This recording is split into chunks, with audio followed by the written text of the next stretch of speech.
Hello viewers, in this video I will try to talk about the poem, and the title of the poem is Scots Wha Hae. Okay, its literal meaning in English is Scots who have, and this title is written in Scottish language, and this is a patriotic song of Scotland written using both words of the Scott language and English language. Okay, and this poem, Scots Wahe, it also served as an unofficial national anthem of Scotland. Okay, and but now. Lately, this has been largely supplanted by Scotland, the brave and flower of Scotland, and this song's lyrics were written by Robert Burns in 1793 and in the form of speech given by Robert the Bruce before the Battle of Bannockburn in 1314, where Scotland maintained its sovereignty from the Kingdom of England. Okay, it was a little introduction about the background of this poem. Though this is a national anthem, unofficial and national song for Scottish people, but here we will consider this song as a poem. Okay, because in our syllabus this is given as poem, not as song. Okay, whatever. Let's go on. And Robert the Bruce, he has spoken these words which we will get in the poem. Robert the Bruce, he had reminded the Scottish people of how they have fought for independence from the British before as well, under Sir Wallace as well as under him too. And he is urging them to prepare for another fight against the British, and he says that they must be ready either for defeat and death or conversely for victory. Okay, uh, so in the subsequent stanza, the speaker of the poem, he tells the Scottish forces that the exact moment of battle is approaching fast, and he has also pointed out that the English forces coming towards them, and it was they are coming in a very fierce way, and they are led as they are by the proud King Edward I. However, the consequence of this battle is not the mere territorial occupation, and if the British forces lose, then they shall condemn their countrymen to become the slaves of the English, which is tied up with chains at their feet. Hence, defeat is not an option for the countrymen of Scotland. This is the words spoken by Robert the Bruce. Then, in the following stanza, the Robert the Bruce has also aimed to root out all soldiers who might contribute to the defeat of the Scottish forces against the English forces. And he has also said that three kinds of soldiers may do so. The first kind is traitors, one who would rather sell information about the strategy of the Scottish forces than fight for themselves and their countrymen. And the second is cowards, who do not have the courage to face the imminent battle and to fight with the invaders or the British. And the third kind of human being in his team or in the Scotland is those who have no self-respect and who would passively accept slavery rather than stand up and kill the enemy.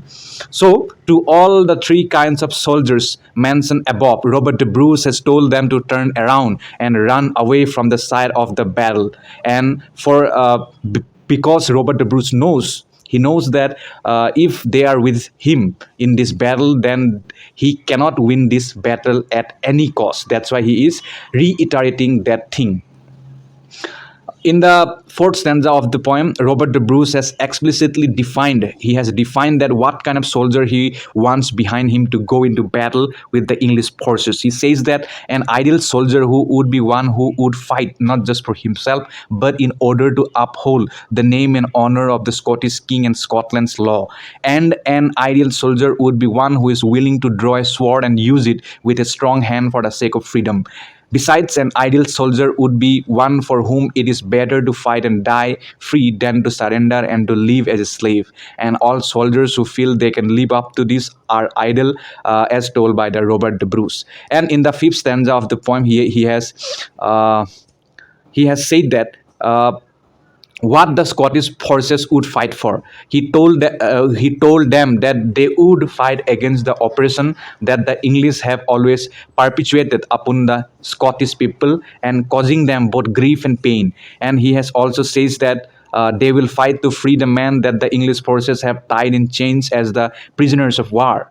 And in order to do away with oppression and bring in freedom, the Scottish forces will be ready to shed every drop of blood in their bodies. That is, the Scottish forces will keep fighting in the battlefield with the British against the British till their very last breath. And at the last stanza of the poem, Robert the Bruce he has issued explicit instructions to his troops, and he has.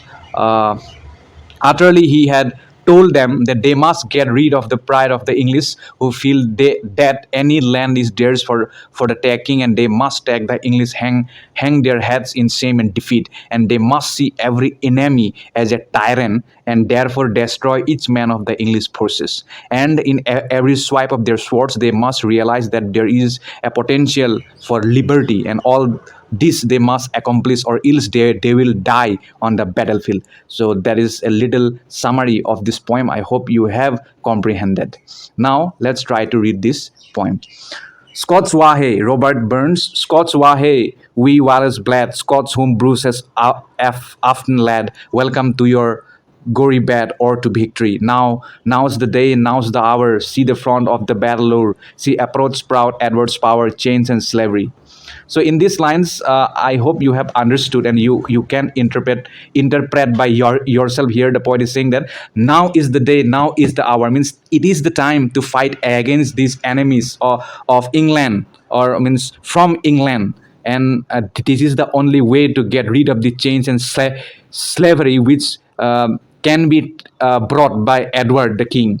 What will be a traitor knave? What can fill a coward's grave? What say base as be a slave? Let him turn and flee. So here he's saying, if someone is one who is coward, one who will be traitor, and one who will embrace slavery, please turn away from this battle and flee. War for Scotland's king and law, free freedom's sword will strongly draw. Freeman stand or freeman far, let him follow me. By oppression's woes and pains, but your sons in servile chains, we will drain our dearest veins, but they shall be free. Lay the proud usurpers low, tide and fall in every foe, liberties in every blow. Let us do or die. So at the end of the poem, the poet, the speaker of the poem, or the Robert the Bruce, he has tried to motivate.